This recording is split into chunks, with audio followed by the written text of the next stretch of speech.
கள்ளநோட்டு அச்சடித்த விவகாரத்தில் கர்நாடகத்தில் கைது செய்யப்பட்ட விடுதலை சிறுத்தைகள் கட்சியின் முன்னாள் பிரமுகர் செல்வம் உள்ளிட்ட 3 பேரை விசாரணைக்காக ராமநத்தம் காவல் நிலையத்துக்கு போலீசார் அழைத்து வந்துள்ளனர். விவரங்களை தருகிறார் செய்தியாளர் மணிகண்டன். வணக்கம். விவரங்கள் என்ன சொல்லலாம்? வணக்கம்.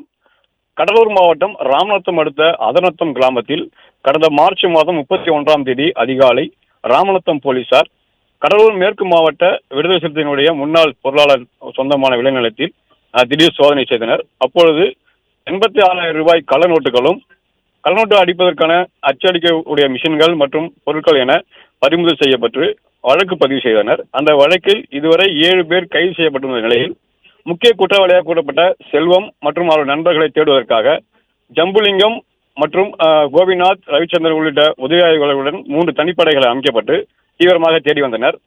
முக்கிய குற்றவாளி செல்வம் கர்நாடக மாநிலத்தில் பதுங்கியிருப்பதாக போலீசார் கிடைத்ததாக தகவலின்படி 1 மாத காலம் அங்கே தங்கியிருந்து ஜம்புலிங்கம் தலைமையிலான போலீசார் நேற்று கைது செய்தனர்.